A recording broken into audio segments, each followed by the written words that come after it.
Imagine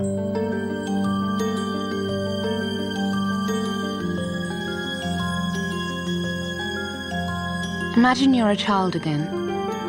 A child who has never been away from home before. Not for one single day. When I was 10 years old, my mother decided she could no longer afford to keep me. I was sent away from the little house in Portsmouth where I had been born, far away to live with my wealthy aunts Lady Bertram and Aunt Norris at Mansfield Park. I had already been taught to be good. Now I was told I must never forget to be grateful. But for a long time, I was only timid and unhappy. We should no doubt prepare ourselves for an ignorant child with vulgar manners. But these are not incurable faults. I trust you approve a well-disposed girl with more sense than our poor dear sister. Our sister has enough sense to send her daughter to us. Being with her cousins will be an education in itself. I only hope she'll not tease poor Pug. I've but just got Julia to leave it alone.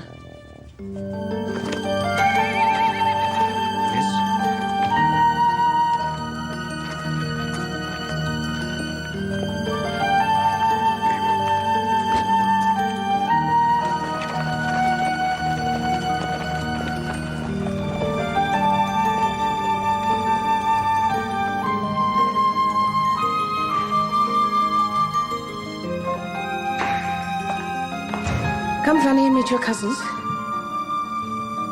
This is Mariah, and if I were to teach you nothing, still you would learn to be good and clever from her. Julia, Tom, and Edmund. How do you do? How do you do?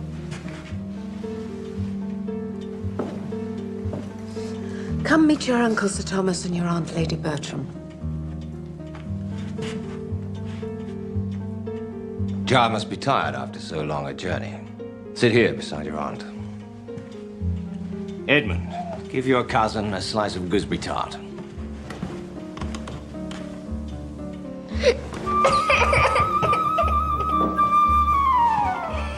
This is not a very promising beginning.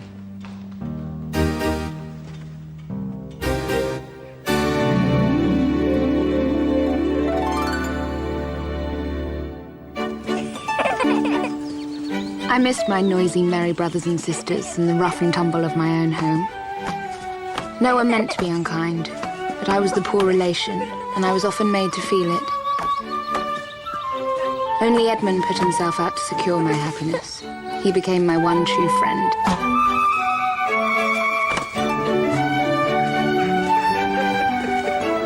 And as the years passed, I came to love him as more than a cousin.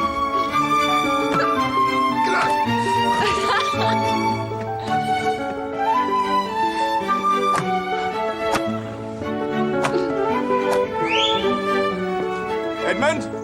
Fanny?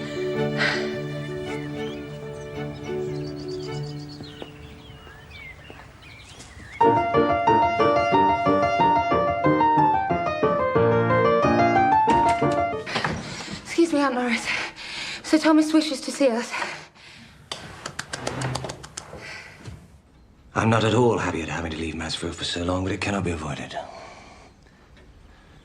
Our affairs in the West Indies do not prosper. I expect you to behave with proper decorum while I'm away. Of you, Mariah, I ask only that your marriage to Mr. Rushworth should not take place before my return. Then your return cannot be too soon for me, Sir Thomas. Julia, I give you over to your Aunt Norris' care. Edmund, I believe I may trust you to your own judgment. Yes, sir. Tom, here is the chance to prove yourself. I hope so, sir. Ah, Fanny, there was something I meant to say to you. Should your brother's ship be in England, I hope you will invite him to Mansfield. Yes, sir. Thank you, sir. I had hoped when he would find his sister at 18 much changed from his sister at 10. But I fear he will not.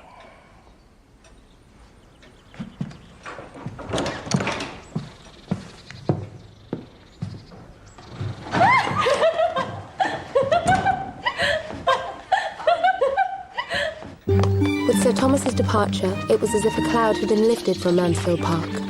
Even for me, there was a spirit of newfound freedom. I was 18, it was summer, and I had never been happier. I thought Aunt Norris was never going to let me out. How did you get away? I told her I had a very tedious errand to run for my cousin. I forgot. Pick this for you. If Rushworth didn't have 12,000 a year, what a very stupid fellow he'd be. Luckily for him, he has. I've had a letter from my brother Tom. He's staying on in town. Just what my father was afraid of. Tom's whole life has turned into one long party. I'm left to deal with everything. Oh, I think it suits you very well. Besides, it's not all work. And I know this doesn't count. But I was never happier. I'll race you. Come on! In my innocence, I imagined I would be happy always. Then with the sudden brilliance of lightning, fresh from the pleasures of London's fashionable society, Mary Crawford and her brother Henry arrived in our lives. Life at Mansfield Park would never be the same again. What fine neighbours we have. This is where we shall begin, with the Bertrams. A county with such a house in it cannot be all deadly dull. That will depend on the deadliness of its occupants. There are 4 children. No, no, children, please. All now grown up and highly eligible. There is a younger son, but for myself, I have chosen the elder. The heir? You always do. Even I couldn't think myself thrown away on the eldest son of a baronet. So, dearest minx, what is your strategy? Tut-tut. No strategy, only the use of our natural powers. Now they are doomed. And you, Henry? You shall marry the younger Miss Bertram, the beautiful and eligible Julia. We've been in a bad school for matrimony. That I will allow. Marriage, as we've seen it, is all deceit and disappointment. Oh, then there's at least one advantage to bad schooling. Are we not more likely to deceive than to be disappointed?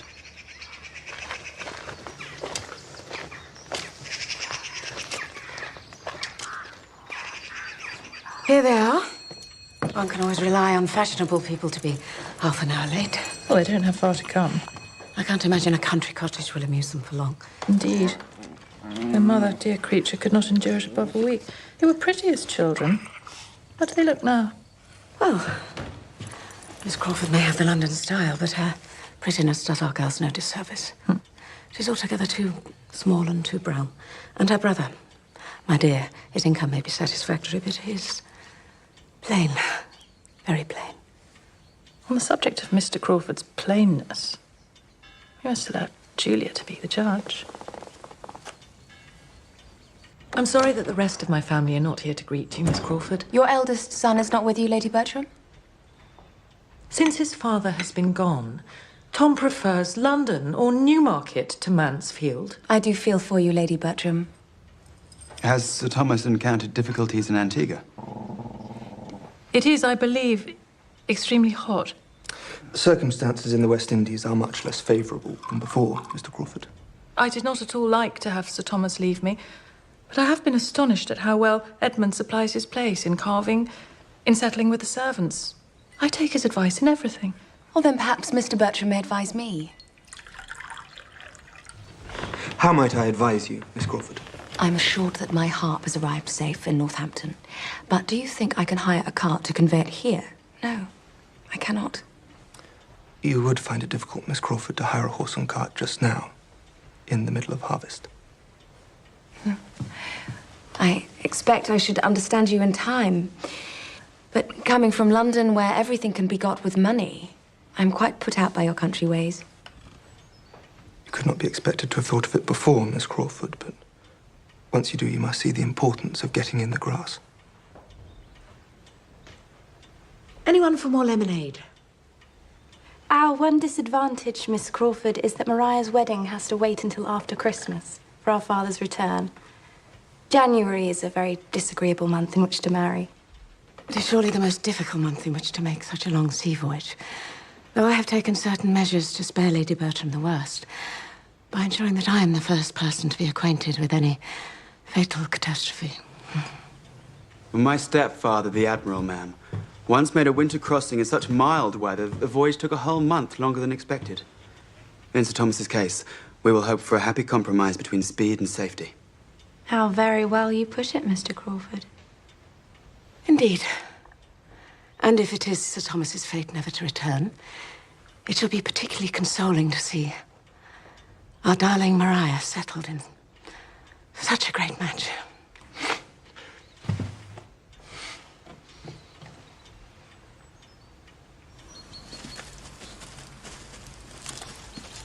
Maria is without her parasol.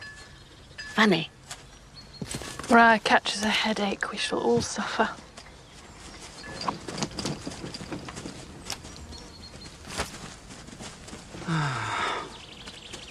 This is perfect. I'm tempted to call it too perfect. If this were mine, I would introduce an element of the unexpected, of romance. A ruined castle, perhaps. We have no castle to ruin, sir.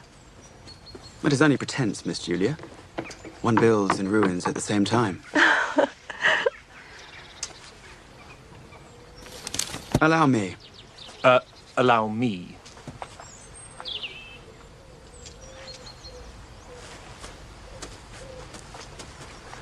Oh, my ankle. Here. Thank you.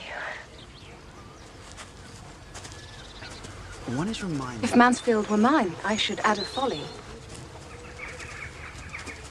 Now that I look at it objectively, Miss Crawford, I like what I see too much to want to change it. Come, Edmund. You must surely fancy a little chapel. Why in heaven would Mr. Bertram want a chapel? Does he enjoy forcing ladies out of their bed early in order to kneel on a stone floor? Especially unpleasant if the poor chaplain isn't worth looking at.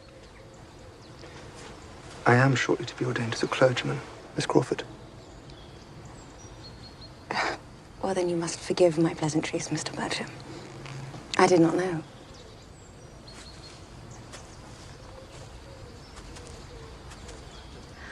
Miss Crawford has been telling me why they're here. My dear, they're not here for the view. The fact is, she cannot possibly go back to the London house with her stepfather. A week ago, the Admiral installed his mistress under his own family roof. Well, I'm not at all surprised. Well, I have the highest regard for the Navy, but, well, one has only to think of Lord Nelson. Very disagreeable birds. I rather think Julia's ready to be fallen in love with. You're telling me that you don't like women falling down?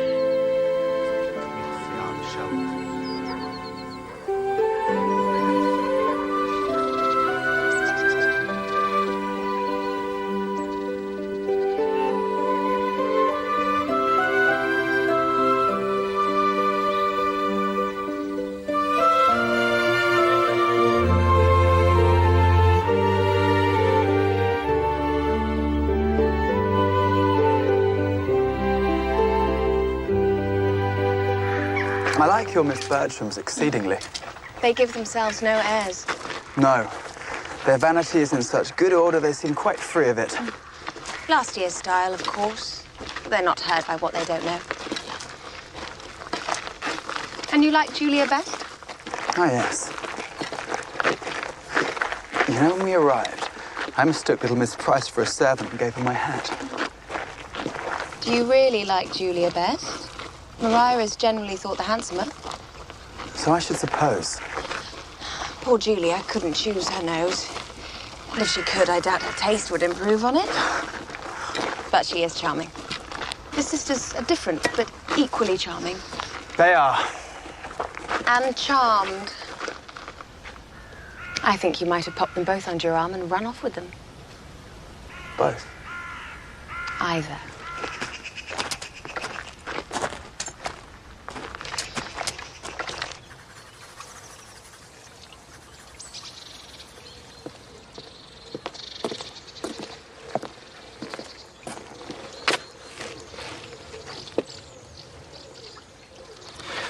Fanny, what's your opinion of Miss Crawford?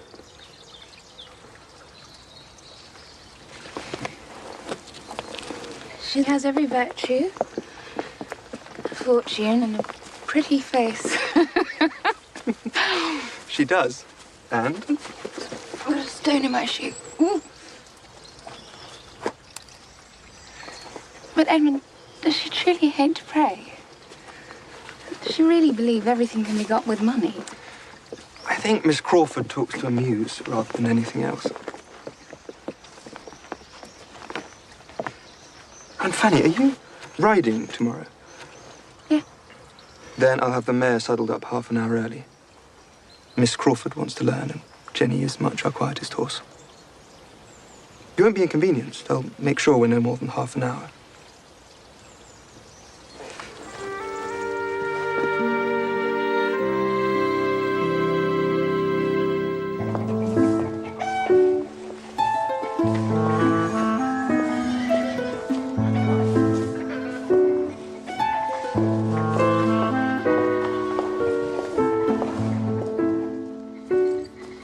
So you are to be a clergyman? I am, yes. I'm surprised. Come, do change your mind. You really are fit for something better. It's not too late. You could go into the law. Go into the law with as much ease as I might go for a ride. Well, usually there's an uncle or a grandfather to leave a fortune to the second son. An admirable practice, but I'm an exception and must shift for myself. Besides, even with a fortune, I would make the same choice. But men like to distinguish themselves, don't they? You might be a soldier or a sailor. I might, but I am not. You're a natural rider, Miss Crawford. Well, I have a very good teacher. Fanny, we're late. I'm so sorry. Really, it's of no importance. Oh, I'm sure it is. I do apologize. Your cousin and I had so much to talk about, we quite forgot you. But selfishness must always be forgiven, you know, because there's never any hope of a cure.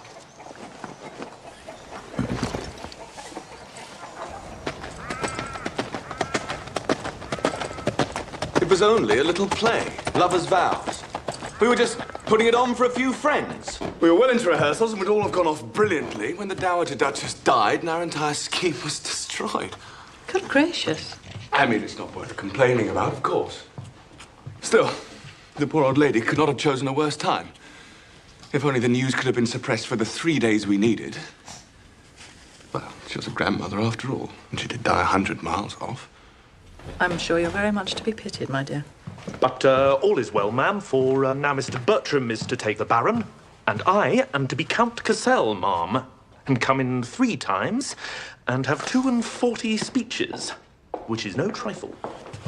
Ah, Miss Crawford. Delighted. Mr. Bertram. What do you say, Edmund?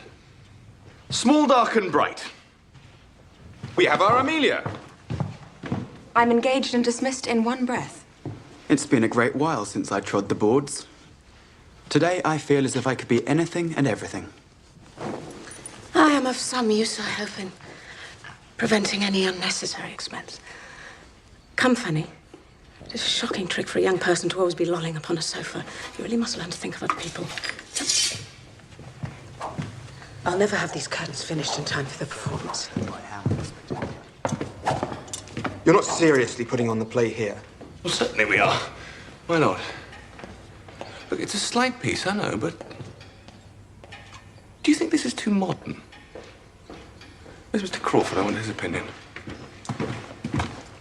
For one thing, we know Father's on a return journey now and in constant danger. For another, yes. And if we can keep my mother's spirits up, I shall think our time well spent. It's a very anxious time for her. What is it? What?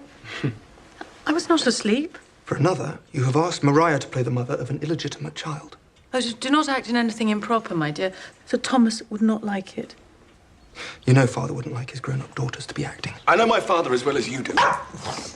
I'd imagine no one in this house can see or judge but you. Perhaps Edmund doesn't realize how much I'm relying on him. You see, I'm to be Amelia, but there's no one for Anhalt, my tutor. If anyone should play it, it's you. He is a clergyman, you know. Then I'd be sorry to make him ridiculous with bad acting. We can manage perfectly well without you. There's no need for you to take part. I have no intention of taking part. Only don't expect to govern everyone else. No doubt you will decide in time. When you do, pray let me know which of you gentlemen I have the pleasure of making love to.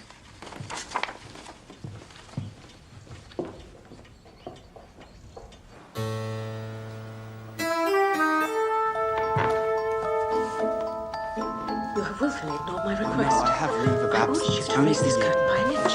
Come down here. Come down here. Such insolence. Sorry, Mum. He who forms my mind. That straight.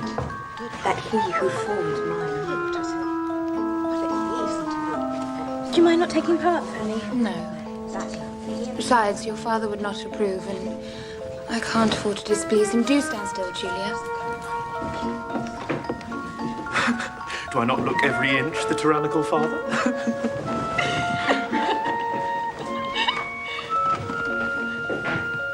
Fanny, I want your opinion. Yes. Edmund!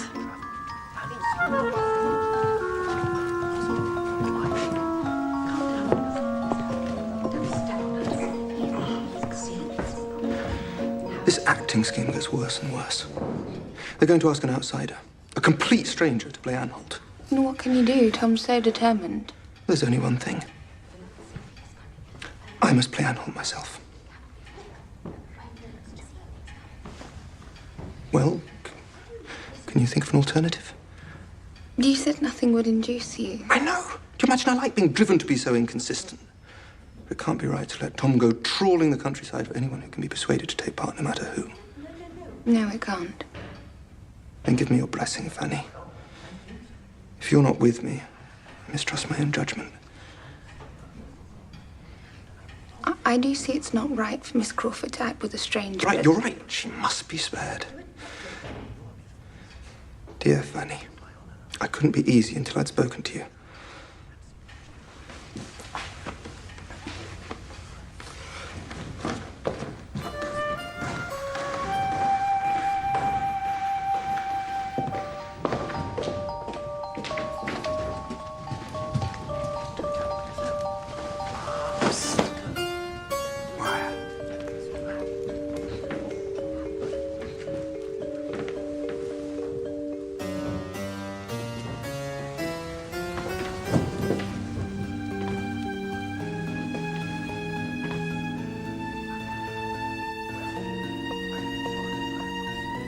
Are we not made for one another?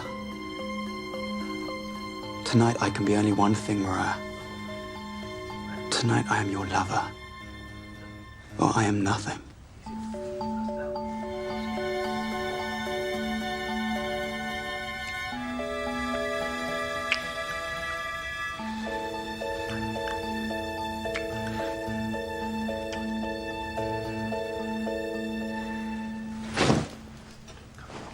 Do you think it's too short? Let me ask Henry. Why, blush, dear girl, pray tell me why. You need not, I can prove it. For though your garter met my eye, my thoughts were far above it. I say steady on there, Rushworth. He is still acting, isn't he? You cannot refuse me. I must at long last hold you to my heart. Now you've made me mistake my lines, Mr. Crawford. Well, then we must rehearse again until you choose to remember them. Get Mariah in shape, will you, Henry? Otherwise we'll never be ready. My pleasure, sir.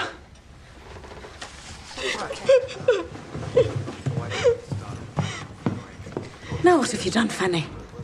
If all you can do is make mischief, we're better off without you. To see such a short, mean-looking little man set up for a fine actor is ridiculous. Here. Would you like me to hear you, Mr. Rushworth? Oh, yes, if you'd be so kind.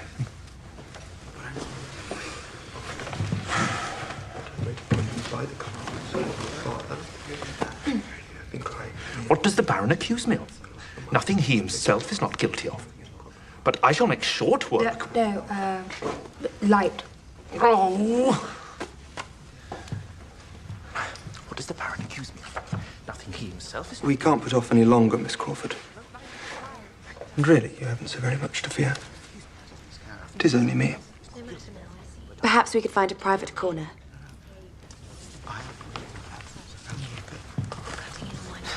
You see how it is, Miss Price? I cannot for the life of me remember it. You have the first line perfectly, Mr. Rushworth.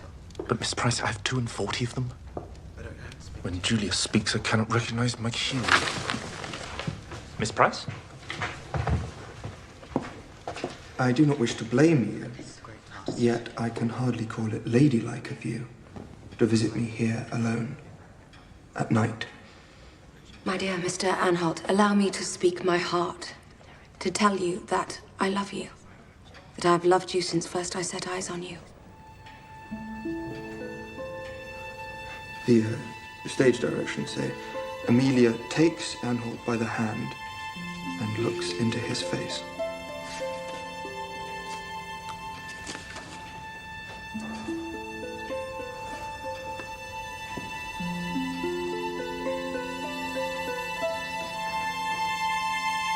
Ah, Fanny. Excellent. Julia won't do it. Come on. This is your big moment. You are to be the cottager's wife. Me? No. I cannot play a part. Yes, yes, you can do it well enough for us. You mustn't let us down, Fanny. When do we ever ask anything of you? You cannot be so ungrateful as to not do your cousin's wish. Yes, do help us out, Fanny.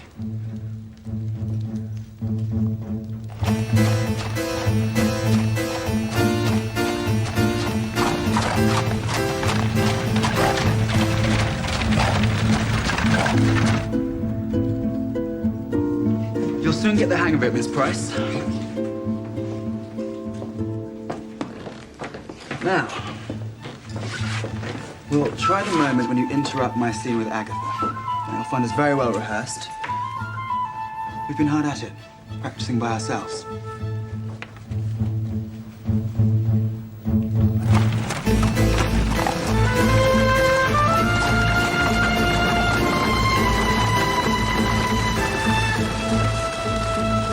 You imagine, sir, I can be shamed into a confession. Yours is a vain conceit. Your accusations are enough to make my blood boil.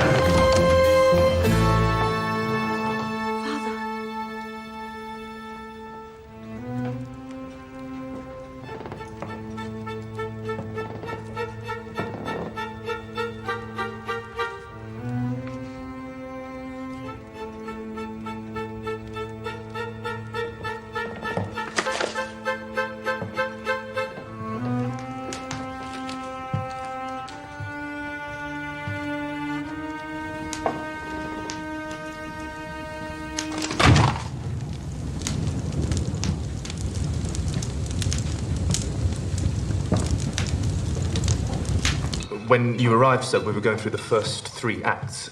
Not unsuccessfully upon the whole. How dare Henry go like that, laughing, and not a word to me?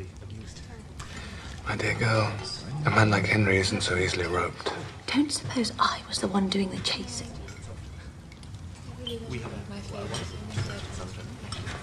We had hoped, sir, to beg your indulgence. As inexperienced players. My indulgence shall be given, Tom, but without the play acting.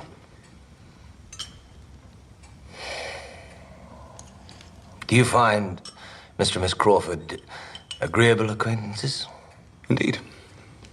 Mr. Crawford is very pleasant, and Miss Crawford is a lively, pretty girl.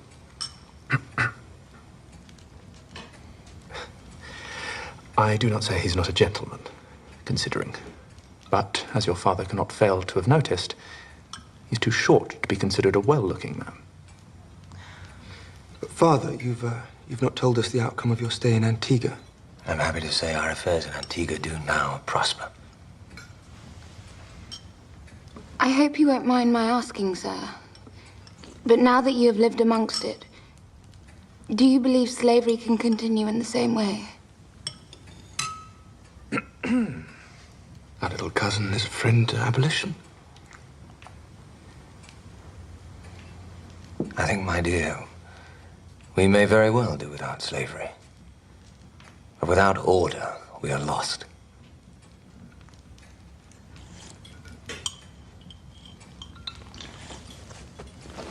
You must excuse me. I am unwell.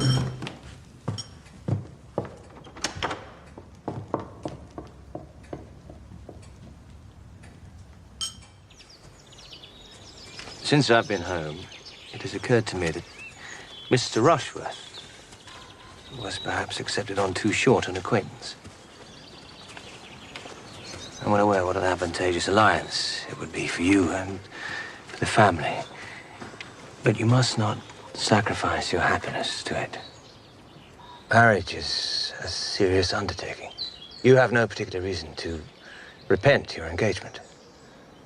Over dinner, I wondered if perhaps some new acquaintance had made you regret it. Not at all. If it is your wish, I may still act to release you. It's not too late. You must be perfectly open and sincere with me. I thank you, sir, for your most generous attention. But I assure you, you are mistaken. I have the highest regard for Mr. Rushworth's character and disposition. I am honoured by his status and his fortune. What more could I wish for?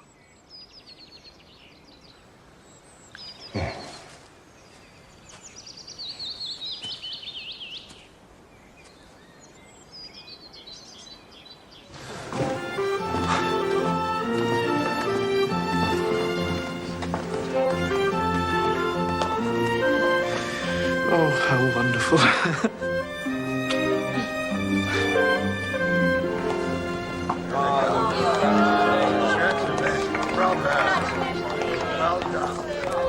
It is my greatest glory, Miss Crawford, to take a little of the credit for bringing the admiration of Mr. Rushworth for our dearest angel Maria into effect.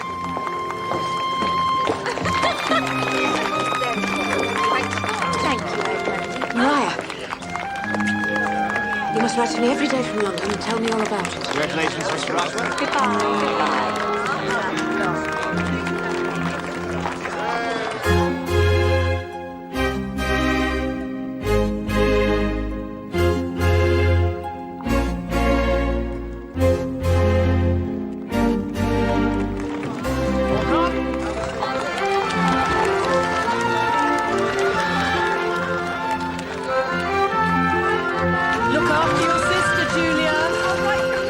Weddings are such a bore.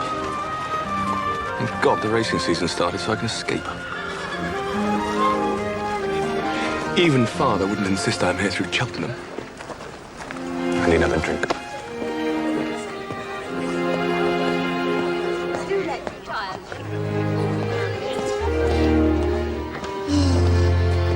You sighed, Miss Crawford. Waving goodbye to your sister has made me wonder what there is to keep me at Mansfield.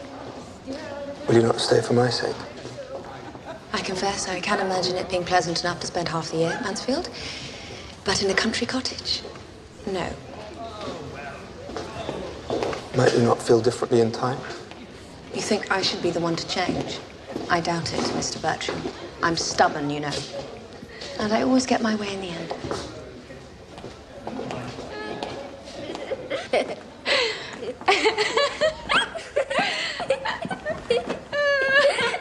Miss Price, I am come to visit the scene of the crime.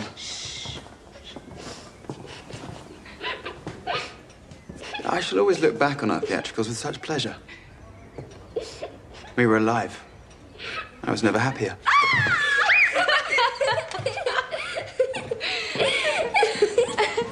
Don't you think we're unlucky, Miss Price? Don't you think fate might have indulged us with another week? No, I don't. I think everyone indulged themselves enough.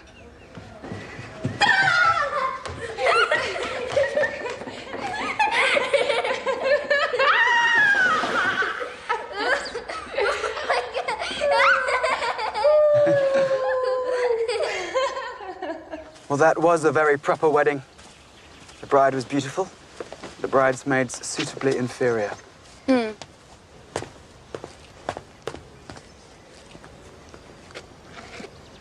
Mary?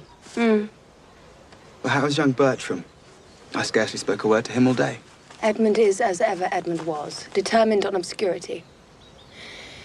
He will not change his mind. He's soon to be ordained. His living will be 700 a year. Oh, well, I'm glad he'll be so well off.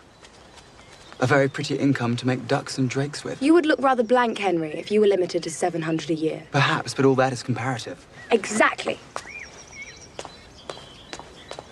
And then, until we came here, I never imagined a country cottage could have so much the air of a gentleman's residence. In fact, I've made up my mind to stay longer. Henry, what are you up to? I fancy having Miss Price fall in love with me. Fanny? Oh, what nonsense. Haven't you noticed the wonderful improvement in her looks? Look, the truth is there's no one else for you to notice, and you have to have someone. Well, perhaps a little bit of love might do her good.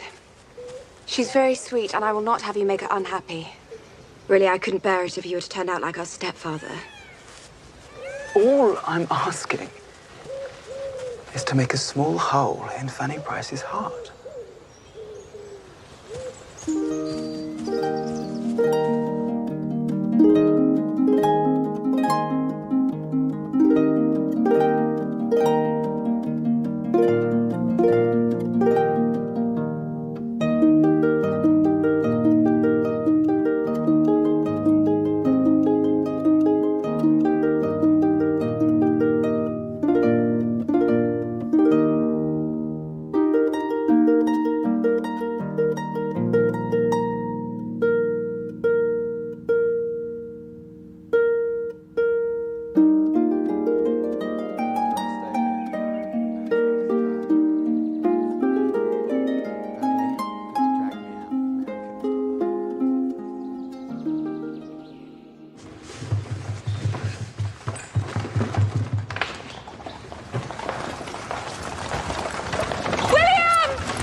I chose it for you in Sicily. Thank you. Oh, William, you can't imagine how much I've missed you. Have you? But you are happy in Mansfield, aren't you, Fanny? They are kind to you. Yes, they are kind. And of course, I love them all as I should. But my only real friend is Edmund. Edmund, yes. In your letters, you spoke so often of Edmund, I was quite jealous. I thought he'd taken my place. No one could ever do that. Besides, what I feel for Edmund is... it's different. He isn't my brother.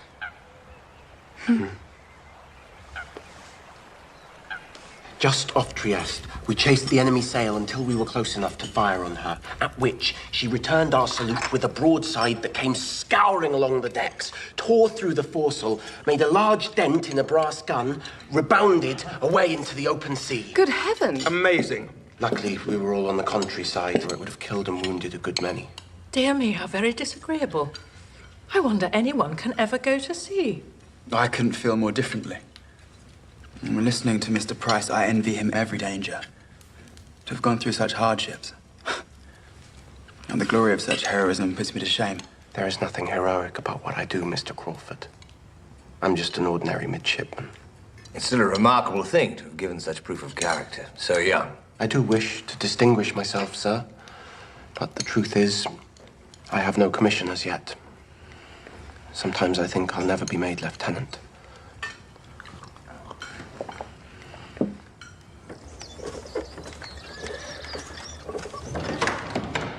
William.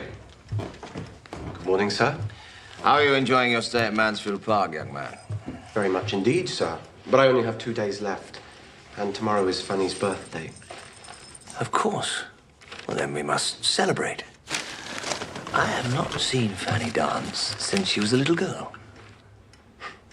What say we throw our niece a ball before her brother goes back to sea? It's high time she came out. Surely not. Must I? Well, indeed you must. It's your birthday.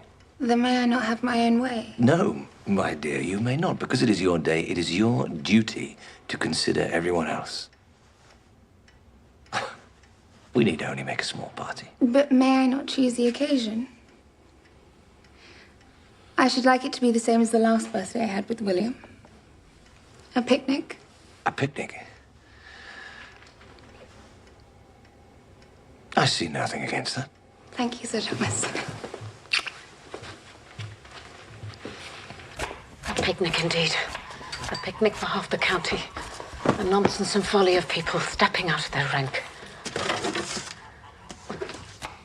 Now that you are to move into company, Fanny, you must never forget, whatever the occasion, you must always be the lowest and the last. Oh, I shall never forget that. Unless, of course, I'm enjoying myself too much to remember.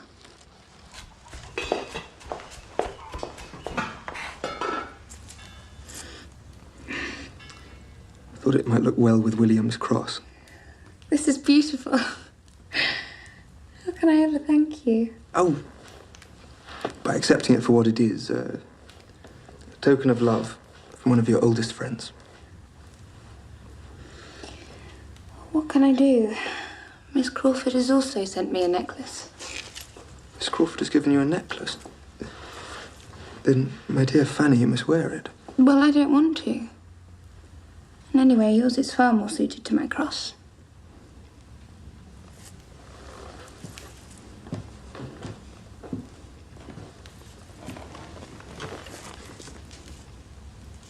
How extraordinary that she and I should have had the same thought. She shows her affection for you, whereas to me, she seems determined to torment me. I'm sure she doesn't mean half the things she says, but you know, the kind of life Mary wants. Hectic, fashionable life in London. Could I ever live as she wants? Well, what about the life you want to live? Haven't you always said that being a clergyman isn't about having a comfortable parish or even preaching a good sermon? It's about living a good life. Yes, and so it is. But enough of my problems. Tomorrow is your day. Then you must indulge me, Edmund, and see it first as I prefer.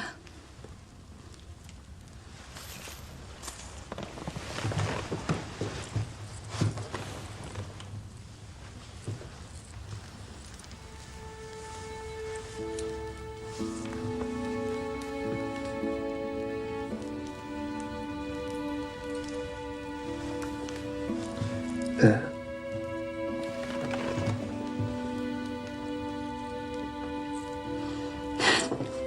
It could not look better.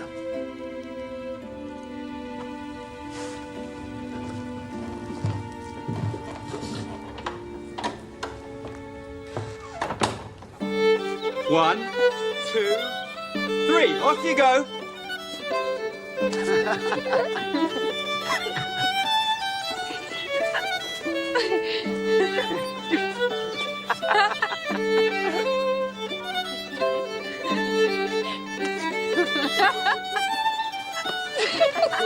It's Mary, Miss Crawford. You are mistaken, Mr. Bertram.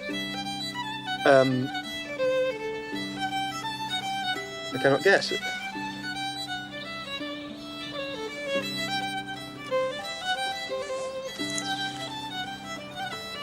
It's Fanny.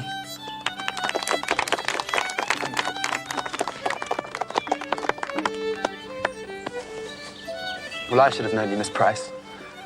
May I?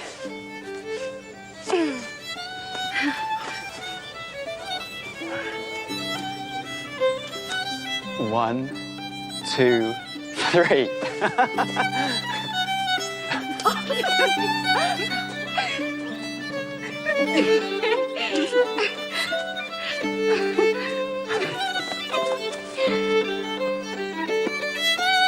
James, Buster James.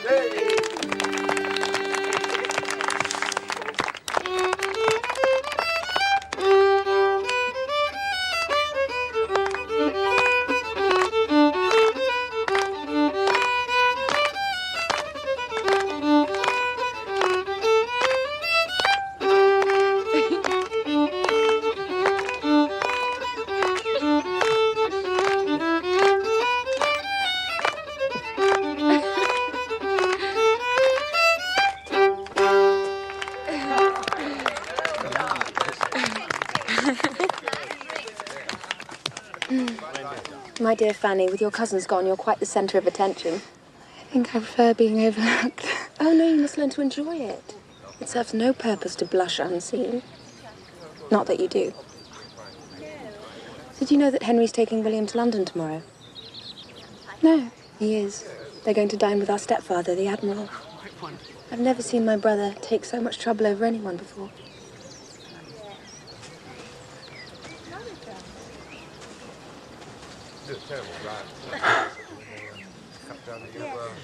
Miss Price, might I engage you for this dance? I've asked the musician to give us Portsmouth. It's your place to open the dancing, my dear. Please, sir, must I? It's your day, Fanny.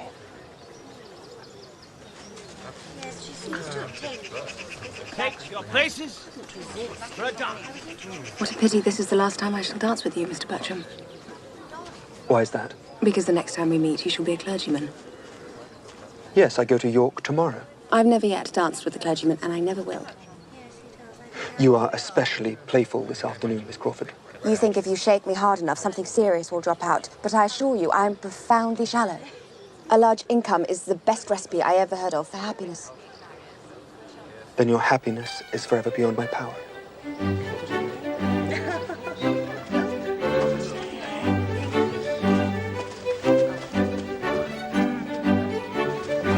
Come, Mr. Bertram. It's not too late. Do change your mind. For me.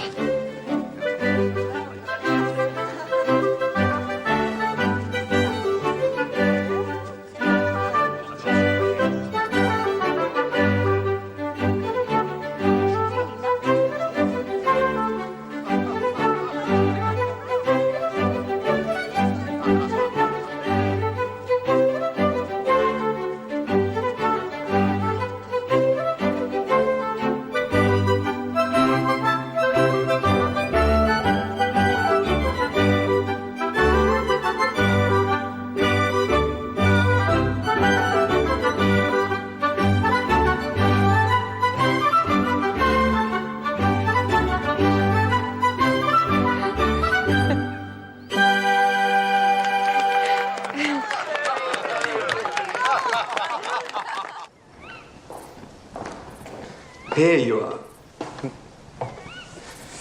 My uncle has advised me to go to bed. I'm sure you've never been up so late in your life. I am worn out with civility. Talking all evening with nothing to say. Look, Edmund. How lovely it is. Yeah. And how lovely you are tonight, Fanny. You've always disliked praise the way other women dislike neglect. But tonight I think you don't mind being told you've grown up into a pretty woman. Must be Henry's doing. Don't think I didn't notice how much you enjoyed dancing with him. Yes, I've been obliged to enjoy myself quite shockingly.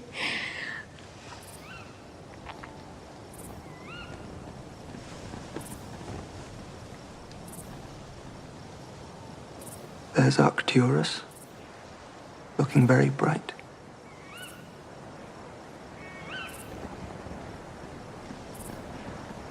It's been a great while since we did any stargazing. I don't know how it's happened, but yes, it is a very great while.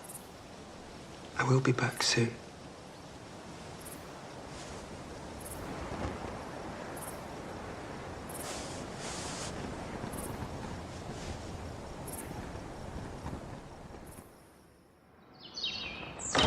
At last, a letter from Mrs. Rushworth. From Maria. Our darling Maria. My dear?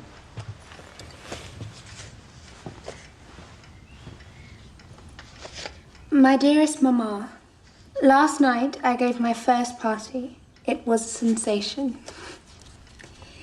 I cannot tell you, Mamma, how very tippy it is to be queen of the fashionable world. I have everything my heart desires, and my comfort as a wife is complete. Mr. Rushworth is presently in Bath visiting his mother, and Here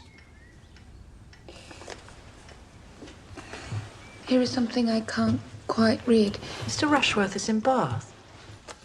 Maria is alone in London. Edmund is ordained, and Tom's absence I'm resigned to, but I wish they would not all leave us. I'm glad we took Fanny in as we did.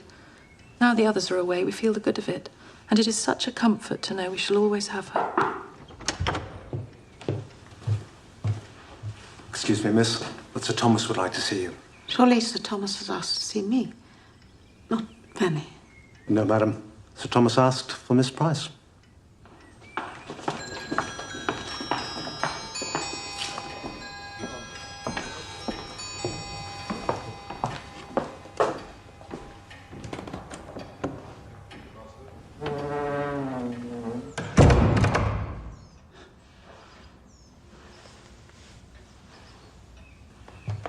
He is made. I have the infinite satisfaction of congratulating you on your brother's promotion. Your brother is a lieutenant.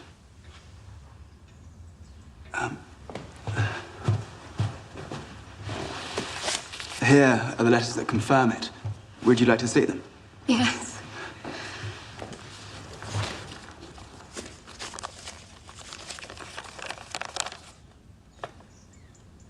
And has all this been your doing?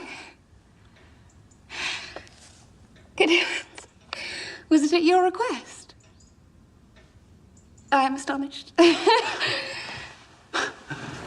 Well, I went to London so as to introduce your brother to my stepfather. Yes, that was very kind of you. I wanted the Admiral to exert whatever influence he might have for getting him on.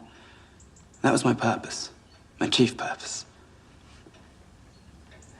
Although I confess that...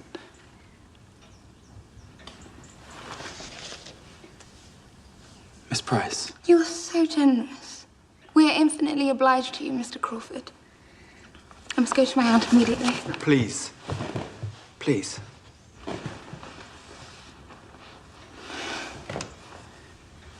Please.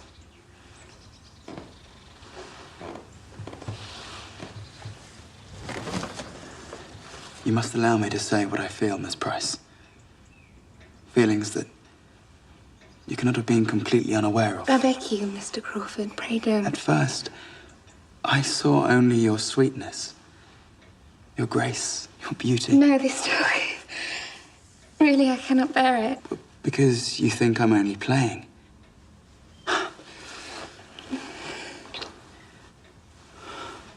I love you with all my heart. I shall never, never cease loving you. I give you myself. My hand, my fortune. Are we not made for one another? Tell me. You must tell me you feel something for me in return. No, no.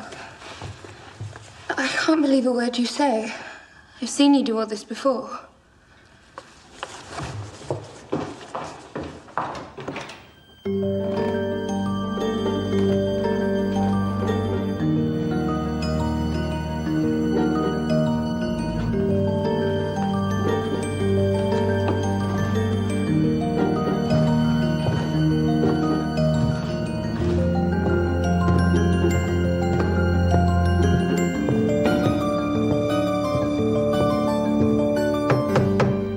Am I to understand that you mean to refuse Mr. Crawford? Yes, sir. What is your reason? I cannot like him well enough to marry him. Here is a man with everything to recommend him. Yeah, I'm half inclined to think, Fanny, that you do not know your own feelings. No, but I do, sir. As soon as I was aware of them, I disliked Mr. Crawford's attentions. Did you indeed? You're so young, you've scarcely met anyone. It's surely not possible that your affections are already... No. No, you think only of yourself. The advantage to your family, to William, holds no weight with you. I am very disappointed in you. You show yourself very, very different from what I had imagined. Now, you are by no means free of that self-regard which in a young woman is disagreeable beyond all else. Now, must I remind you that the luxury to pick and choose is beyond your means? You may live another 18 years in the world before being addressed by a man of half Mr. Crawford's estate and character. I do not claim that you owe me the duty of a daughter, but if your own heart can acquit you of ingratitude... I'm very sorry to make you angry, sir. But I know I could never make him happy. Then I'd be miserable myself. Now, child. Dry up your tears. As you know, Mr. Crawford is soon to leave Mansfield. He has but a short time to convince you that you might not be so very miserable after all.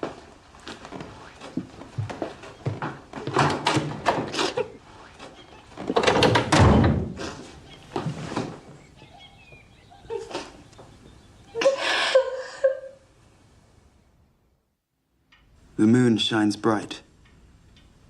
In such a night as this, when the sweet wind did gently kiss the trees, and they did make no noise. In such a night, Troilus, methinks, mounted the Trojan walls, and sighed his soul towards the Grecian tents, where Cressid lay that night. Oh, so very well read, really. It was like being at a play, was it not, Sir Thomas? Indeed, the play must be a favourite of yours. After tonight, sir, it will be. But to tell the truth, I like an audience. Did you speak? No. I don't think you've told Miss Price anything she does not know, Henry. Miss Crawford, will you join us for cards? Yes, you deal. I've often resolved to make good my neglect of Shakespeare. But it would take regular study, and I am not constant in my habits. What did that shake of the head mean? Nothing. You shook your head when I said I am not constant. Perhaps I thought it a pity you don't always know yourself as well as you did in that moment. You have spoken. Hardly to please you. But it does please me. If I don't understand your opinion of me, then how can I improve on it? And you know I'm going back to London.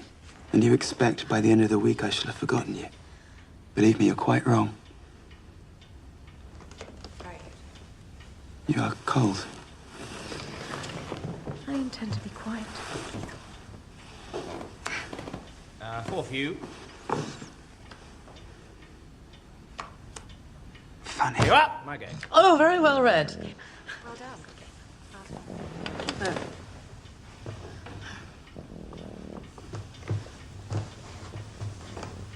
My dear Miss Price.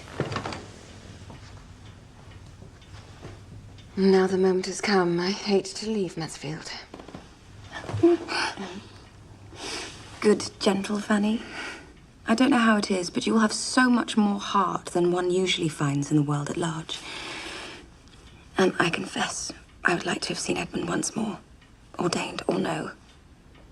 There were things I said to Edmund that I wish unsaid with all my heart. Would you tell him so, Fanny, from me? Me? No, you must not leave me with such an errand, Miss Crawford. Well, at least you will give him my compliments, I hope. Is there not a word missing in our language, Miss Price? Something between compliments and love. Edmund, how is the ordination? You're going absolutely splendid. Very much flattered us. Thank you. Badly told me you had something very important to discuss. I have an unusual request to make of you.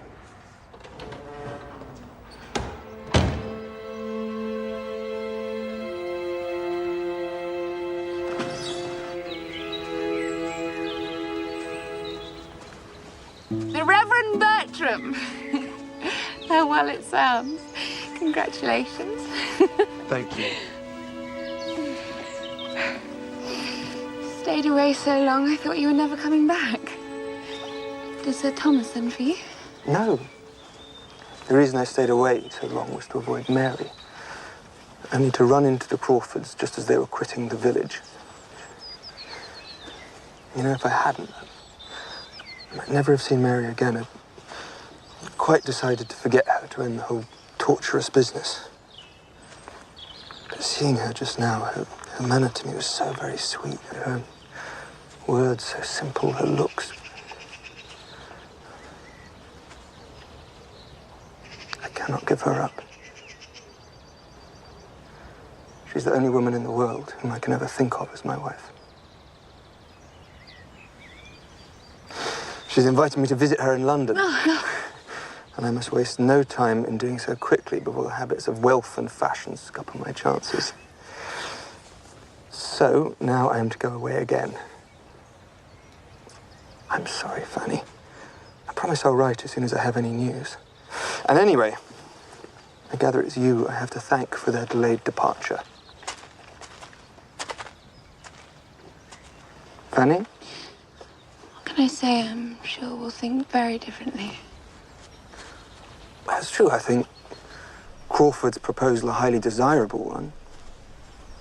If you can return his affection, but Fanny, if you can't, of course you mustn't accept him. I was afraid you'd blame me. Blame you? Your conduct has been faultless. But I can see you might wish to love him, the natural wish of gratitude, if nothing else. And you know, my father thought he detected some little thaw in your feelings. No, he was mistaken. I promise you, he was mistaken. Oh, well. Nothing Edmund could say had any influence over her. She will not have him. I'm not surprised. It's something about Fanny I've often observed. She does not like to be dictated to. Fanny is very young. A period of reflection may be all that's required to bring Fanny to a more sober appreciation of Mr. Crawford's offer. I propose we leave Fanny behind when we visit your mother. Oh. It will involve a small sacrifice on your part, my dear. For 3 weeks? But I presume on your goodness to allow it. Of course, if Fanny were to marry Mr. Crawford, I should not dream of missing her. Never mind the loss to me. And I tell you what, if she does, and this is more than I did for Mariah, next time Pug has a litter, I shall give her one of the puppies.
My dear cousin.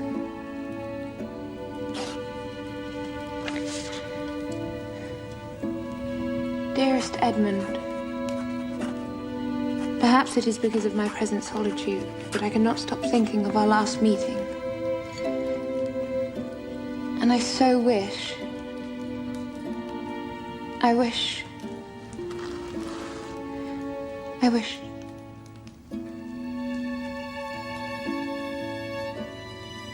I did not mean to say you should not hope. Life without hope is intolerable, and even I, in my secret heart, dare hope that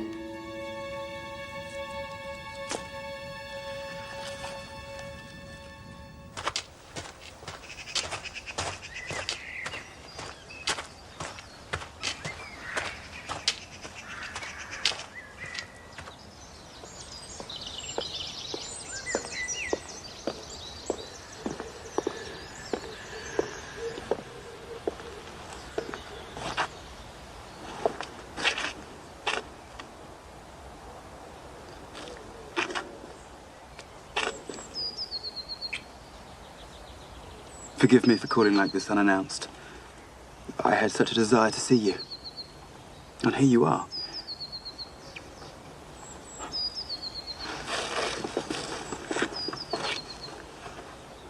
You are tired, Mr. Crawford. Oh, I've been too much in society. And I too little. Well, then we are equally in character, Miss Price. Shall we walk?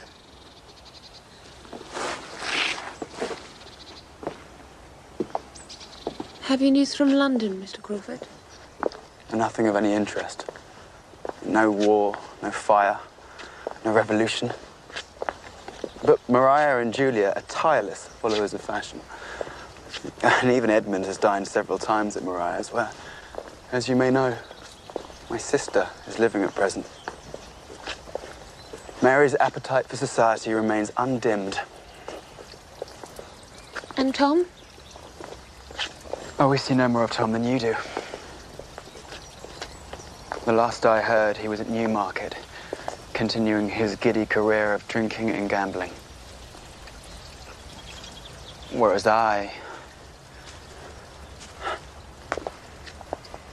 Mansfield has spoiled me for anywhere else.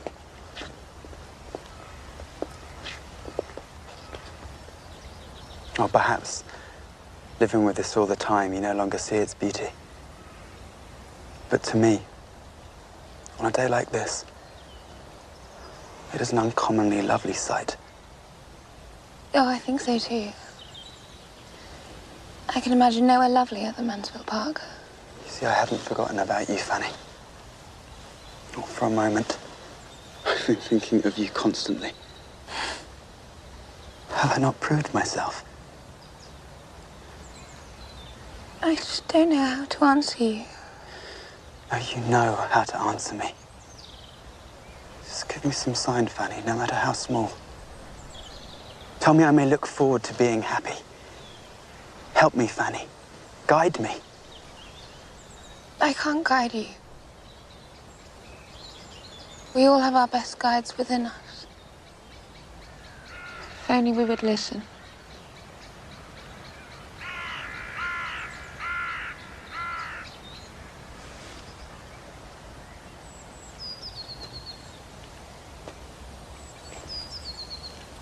Well, leave me to my own judgment then.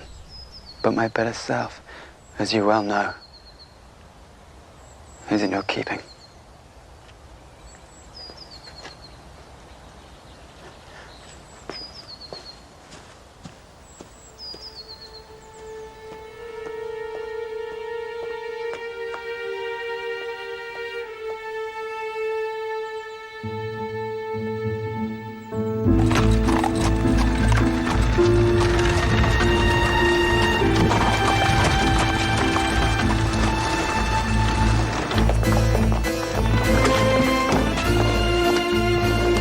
Please be gentle with him. Carefully now. Oh, Tom. Tom, my dearest boy. Go inside and then straight up to his room. Gently, gently. Careful.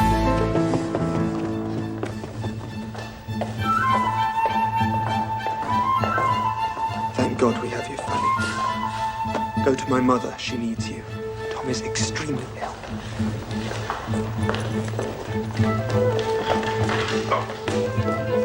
Oh, Fanny.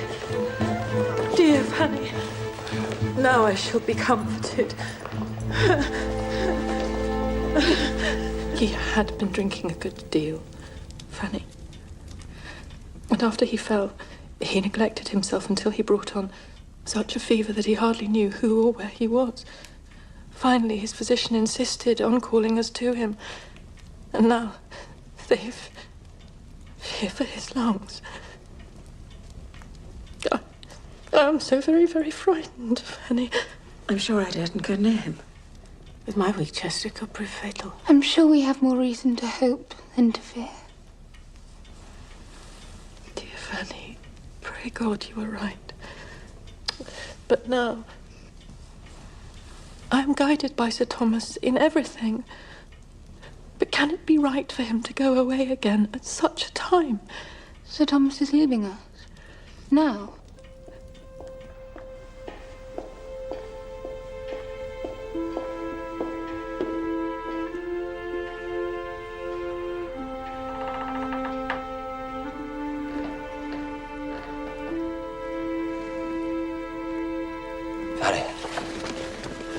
Yes, Uncle.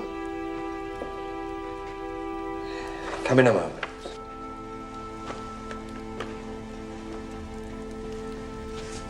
Are you unwell, sir? No, not unwell. It's certain business affairs take me to London. Edmund knows I'm going, but not why, and I will not add to my wife's unhappiness unless it becomes absolutely necessary to do so. I rely on you, if only to take care of her.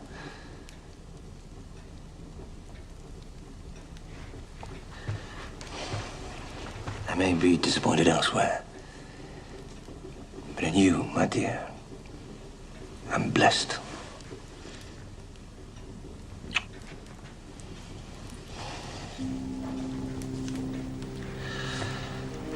As for Tom, we can only hope and pray.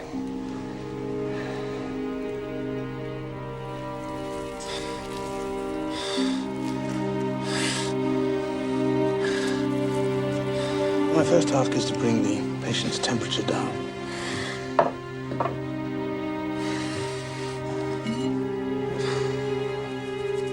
Once these little handmaidens have done their work, we may be more optimistic.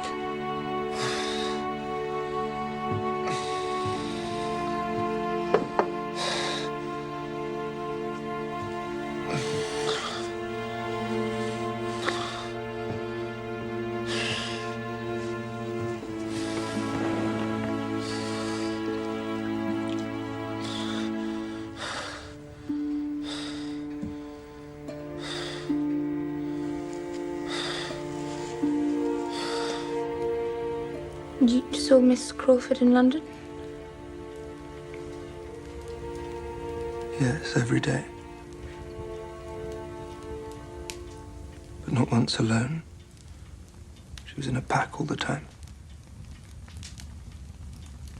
She danced a great deal.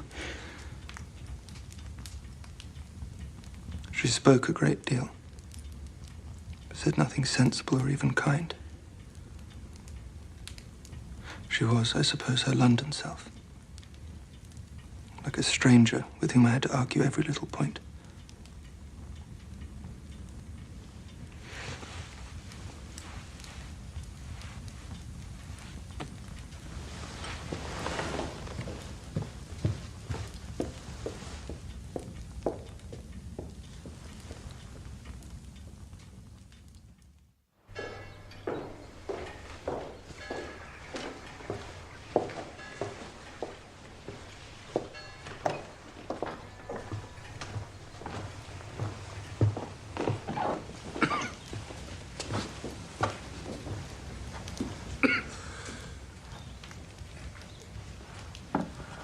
Can I do anything?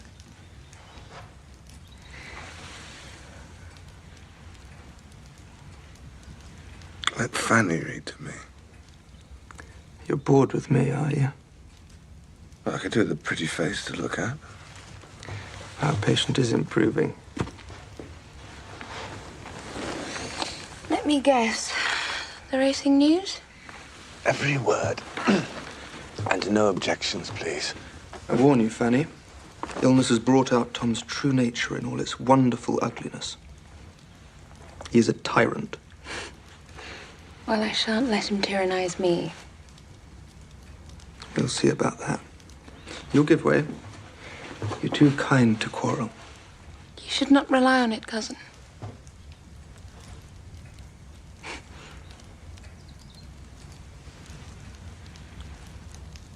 Fanny is the best girl alive.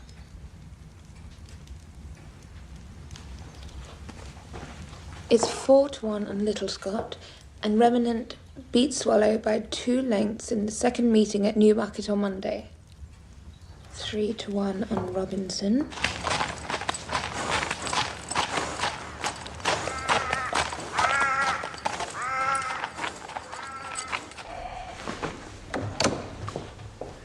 Ah, my dear. Yes. Where's Edmund? In the breakfast room, sir. With your aunt? Yes.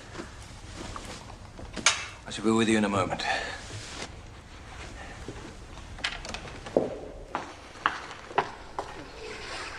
Anything like that, thank you.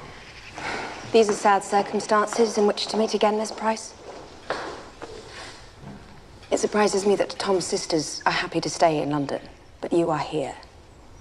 And I will do anything I can to help and comfort. Poor young man. If he were to be cut off now, in the flower of his days, it would be most tragic. None of us are troubling to be quite so pessimistic, Miss Crawford. I am justly reprimanded, but pray don't misunderstand me. By my honor, I never bribed a physician in my life. However, should Tom die, then wealth and consequence could fall into no hands more deserving of them. Is Edmund home? Am I come too late? I need to talk to you all, Miss Crawford. This concerns you, too.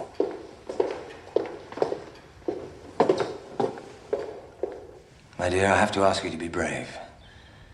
I'm very sorry for it. Julia. Julia is safe with our cousins at Richmond. Oh. Last week, I received a letter from an old friend in London. It contained a good deal to concern me about our daughter, Mariah. I had no choice but to act immediately. I went to town in the faint hope that my informant might be mistaken, or failing that I might at least reverse a desperate situation. I need hardly say that I have been disappointed. Mariah has left her home and her husband. No. No, this cannot be. Flagrantly, publicly, an utter contempt for our family's honor. A complete disregard for each and every one of us. She has run away with Mr. Crawford.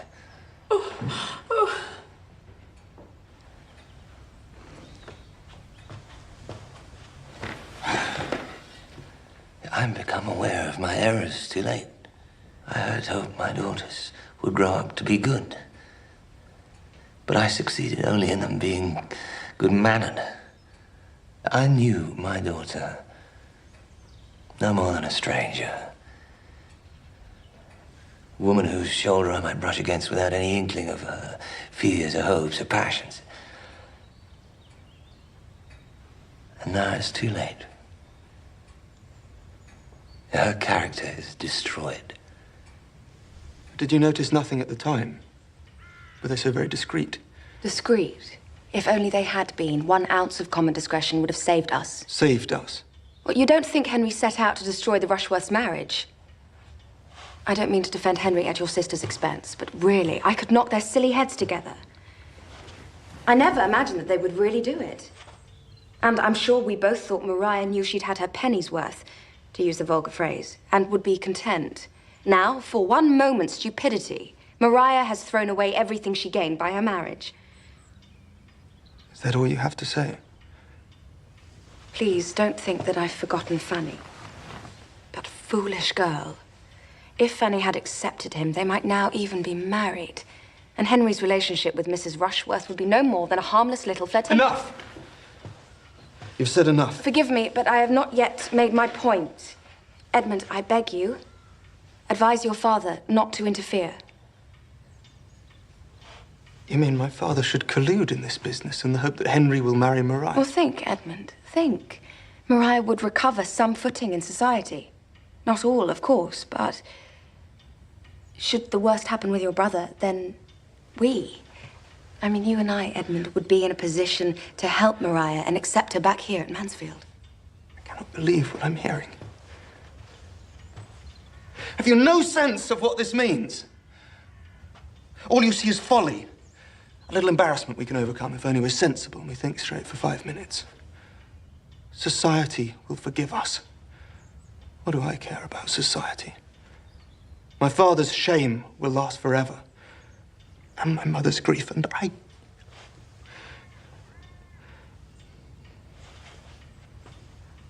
The woman I thought I loved doesn't exist. She was a figment of my imagination. So much the better, you may say. I have less to lose. But I'd have lost you 1,000 times rather than see you for what you really are.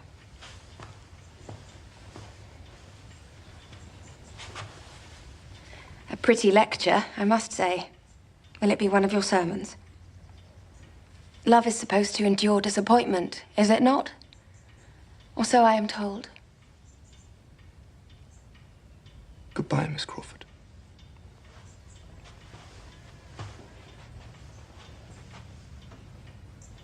I wish you well with all my heart.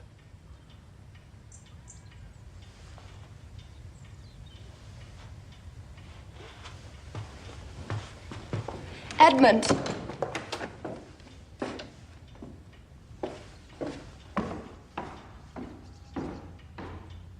Sweet stream that winds through yonder glade, that emblem of a virtuous maid.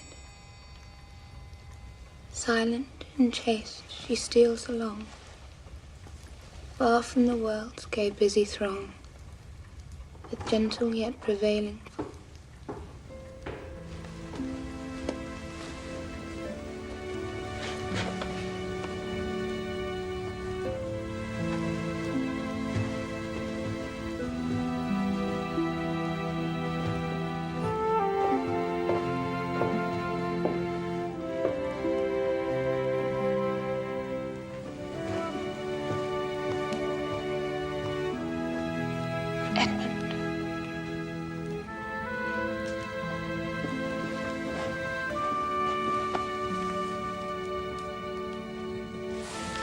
How I was deceived.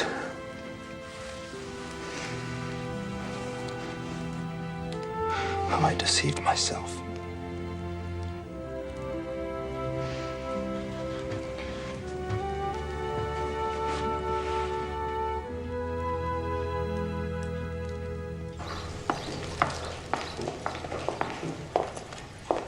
This is all you're doing.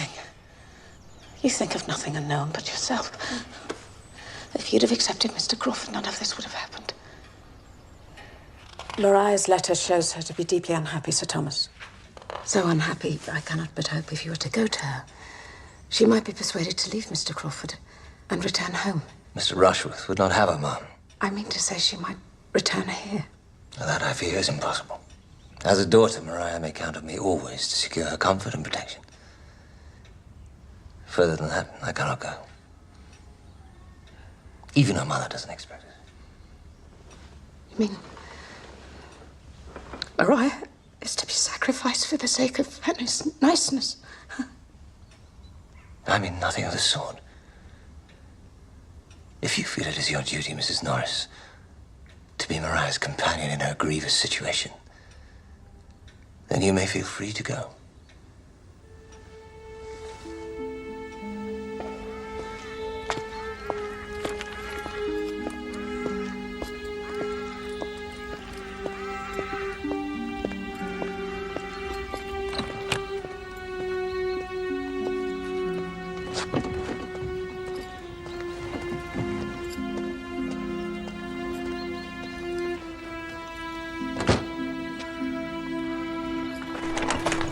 Poor Mariah. I don't know who I feel more sorry for, Mariah or Aunt Norris. That's better. A frown doesn't suit you. Fanny! Fanny, my dear, where are you? I need you.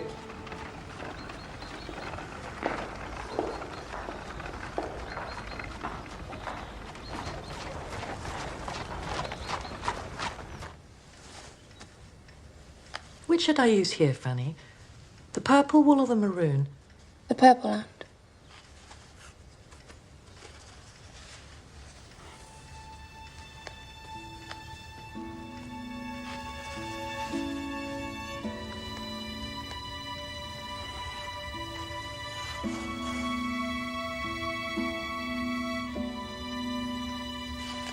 Damn it if Fenimore didn't come in last again at Newmarket.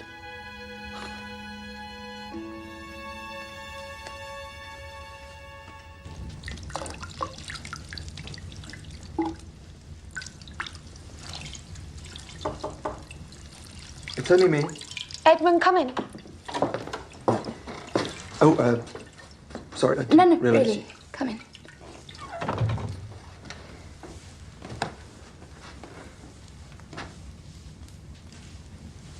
I only wanted to say, What was it I wanted to say? It wasn't about us going riding tomorrow, was it? Yes, that was it. That was it. I just wanted to be sure you hadn't forgotten. I hadn't. Well, good. Glad.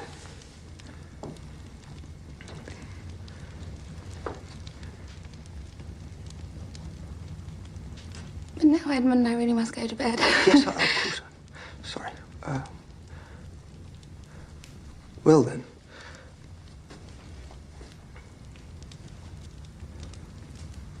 Good night, Fanny. Good night, Edmund.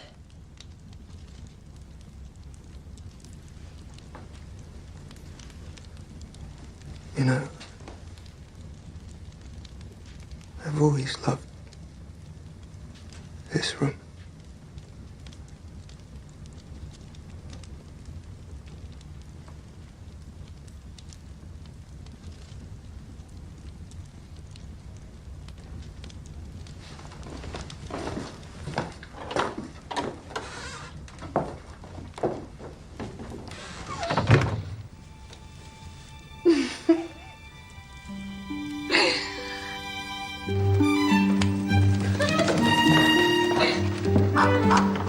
Fanny, I really do need to talk to you.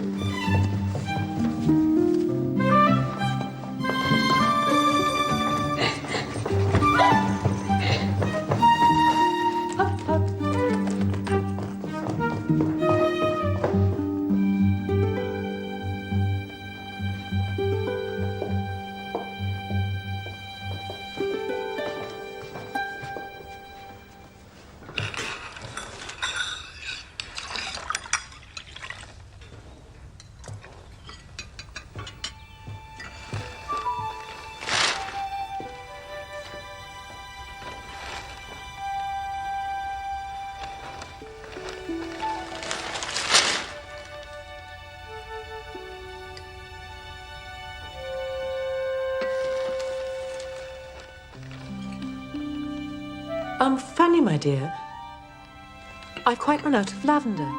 Pick some, won't you, before the sun gets too hot? Yes, Aunt, of course.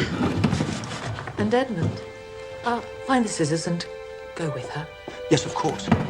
Edmund, if you remember, I need you to come into town with me this morning. I have several affairs with you. Not this morning, Sir Thomas. I'm sure your business can wait.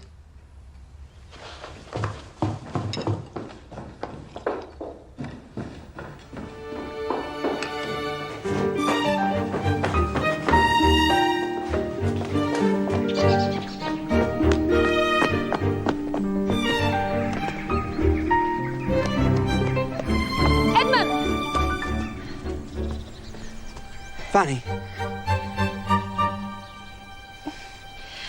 Your father. It was nothing. Lavender.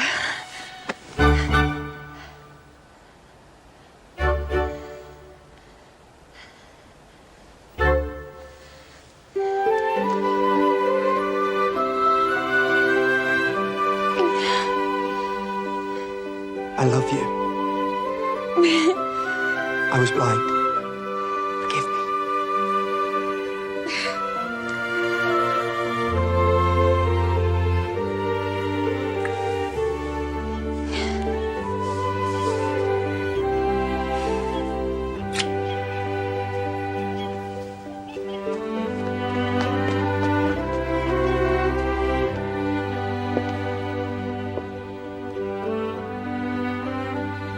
Look, Sir Thomas.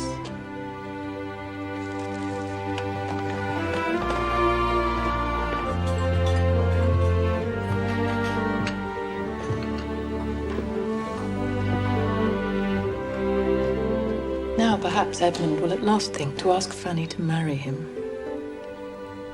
Ask Fanny to marry him? But surely...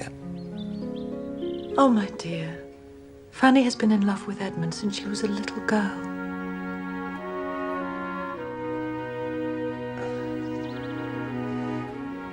How is it the poet describes a wife, Sir Thomas? She's heaven's last best gift, my dear.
Edmund and Fanny have learned a new dance.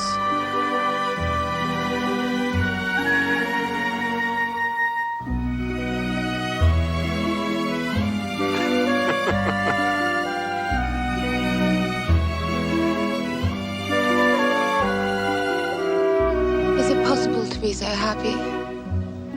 Yes. Let's make it our business, Mrs. Bertram, to be happy ever after.